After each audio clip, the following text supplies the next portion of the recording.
Selamat pagi Bapak Ibu dan saudara yang kasih Tuhan. Kita bersyukur pagi ini kita dapat menikmati hari yang baru oleh karena berkat dan perkenanan Tuhan. Mari kita melanjutkan pembacaan firman Tuhan dalam salam pagi ini di kitab Bilangan pasal yang ke-23.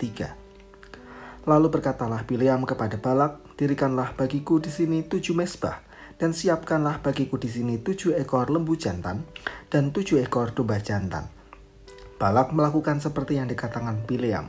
Maka Balak dan Bileam mempersembahkan seekor lembu jantan dan seekor domba jantan di atas setiap mezbah itu.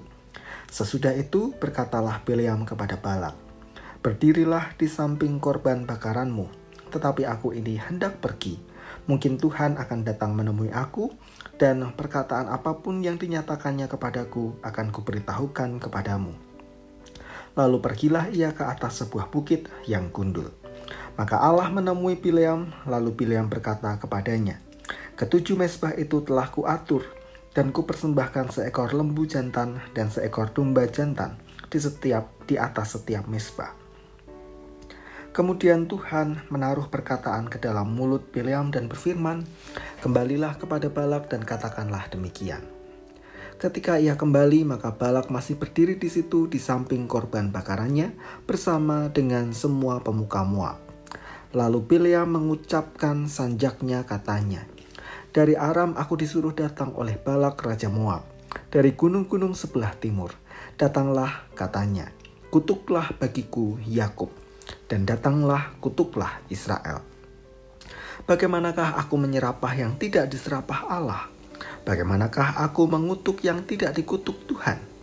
Sebab dari puncak gunung-gunung batu aku melihat mereka, dari bukit-bukit aku memandang mereka. Lihat, suatu bangsa yang diam tersendiri dan tidak mau dihitung di antara bangsa-bangsa kafir. Siapakah yang menghitung debu Yakub, dan siapakah yang membilang pondongan-pondongan Israel? Sekiranya aku mati seperti matinya orang-orang jujur, dan sekiranya ajalku seperti ajal mereka." Lalu berkatalah Balak kepada Bileam, "Apakah yang kau lakukan kepadaku ini? Untuk menyerapah musuhkulah aku menjemput engkau, tetapi sebaliknya engkau memberkati mereka."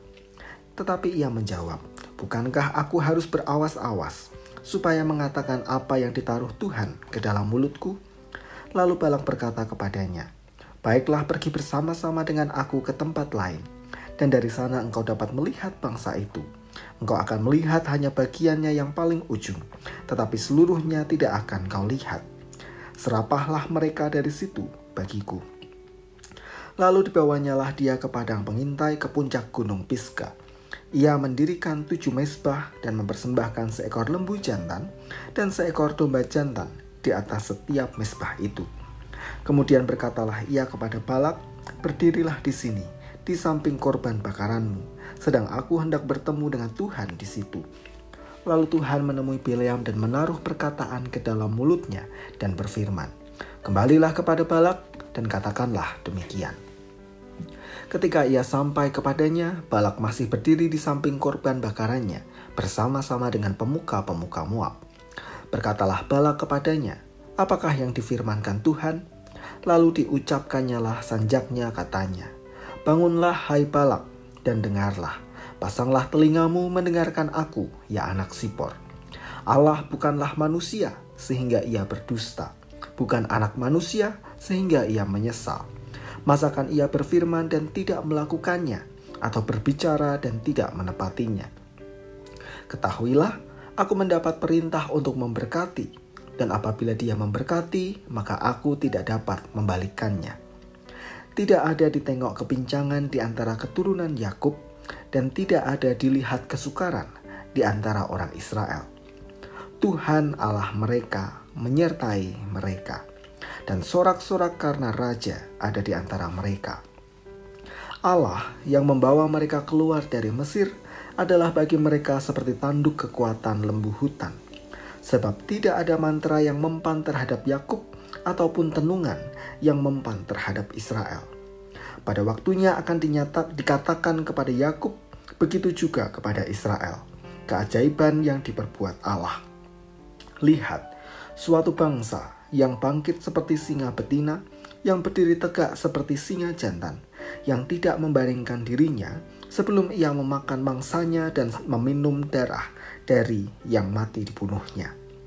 Lalu berkatalah Balak kepada Bileam, "Jika sekali-kali tidak mau engkau menyerapah mereka, janganlah sekali-kali memberkatinya." Tetapi Bileam menjawab Balak, "Bukankah telah kukatakan kepadamu, segala yang akan difirmankan Tuhan, itulah yang akan kulakukan." Kemudian berkatalah Balak kepada Bileam, "Marilah aku akan membawa engkau ke tempat lain. Mungkin benar di mata Allah bahwa engkau menyerapah mereka bagiku dari tempat itu." Lalu Balak membawa Bileam ke puncak gunung Peor yang menghadap padang belantara. Berkatalah Bileam kepada Balak, "Dirikanlah bagiku di sini 7 mezbah dan siapkanlah di sini bagiku 7 ekor lembu jantan dan 7 ekor domba jantan." Lalu Balak melakukan seperti yang dikatakan Bileam, maka ia mempersembahkan seekor lembu jantan dan seekor domba jantan di atas setiap mezbah itu. Ketika dilihat Bileam bahwa baik di mata Tuhan untuk memberkati Israel, ia tidak mencarikan pertanda lagi seperti yang sudah-sudah, tetapi ia menghadapkan mukanya ke arah padang gurun. Ketika Bileam memandang ke depan dan melihat orang Israel berkemah menurut suku mereka, maka roh Allah menghinggapi dia. Lalu diucapkannya lah sanjaknya, katanya, "Tutur kata Bileam bin Beor, tutur kata orang yang terbuka matanya, tutur kata orang yang mendengarkan firman Allah, yang melihat penglihatan dari Yang Maha Kuasa sambil rebah namun dengan mata tersingkap. Alangkah indahnya kemah-kemahmu, hai Yakub, dan tempat-tempat kediamanmu, hai Israel. Sebagai lembah yang membentang semuanya, sebagai taman di tepi sungai, sebagai pohon gaharu yang ditanam Tuhan, sebagai pohon aras di tepi air. Air mengalir dari timbanya, dan benihnya mendapat air banyak-banyak. Rajanya akan naik tinggi melebihi Agag, dan kerajaannya akan dimuliakan. Allah yang membawa mereka keluar dari Mesir adalah bagi mereka seperti tanduk kekuatan lembu hutan. Bangsa-bangsa yang menjadi lawannya akan ditelannya habis, dan tulang-tulang mereka akan dihancurkannya, dan akan ditembaknya tembus dengan panah-panahnya. Ia meniarap dan merebahkan diri sebagai singa jantan dan sebagai singa betina. Siapakah yang berani membangunkannya? Diberkatilah orang yang memberkati engkau, dan terkutuklah orang yang mengutuk engkau." Mulut orang benar memperkatakan berkat Allah. Balak, raja Moab, begitu takut melihat Israel karena jumlah mereka yang besar dan telah berhasil mengalahkan Amori. Oleh karenanya, ia menyewa Bileam, seorang nabi Allah, untuk mengutuk Israel.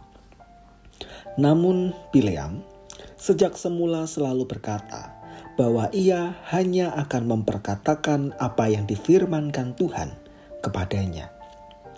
Balak memaksa Bileam untuk memperkatakan kutuk bagi Israel, tetapi Tuhan memerintahkan Bileam justru untuk memberkati. Manakah yang Bileam ikuti?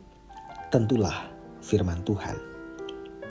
Bileam adalah orang benar karena ia memperkatakan berkat bagi Israel tepat seperti yang Tuhan kehendaki. Dari sini kita belajar, mulut orang benar, yaitu orang yang dipimpin Tuhan, tidak mengutuk sesamanya, melainkan mengucapkan berkat. Maka mari sebagai umat yang dipanggil untuk taat dan memberkati sesama, jaga setiap perkataan yang keluar dari mulut kita. Pertimbangkanlah sungguh-sungguh setiap kata yang terucap. Pergumulkanlah setiap kata yang kita suarakan, agar semua yang keluar dari mulut kita memberkati banyak orang. Di sisi bangsa Israel, kita pun belajar, jika Tuhan yang memberkati, maka tak ada satupun kutuk yang mampu menggagalkan berkat Tuhan. Kuasa berkat Tuhan melindungi dan menaungi umat kekasihnya.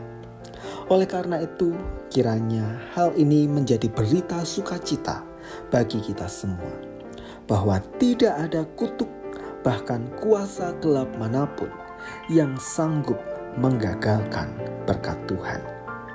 Tuhan yang memilih dan berkuasa atas hidup kita, maka Tuhan yang akan menggenapi firman-Nya untuk memberkati kita.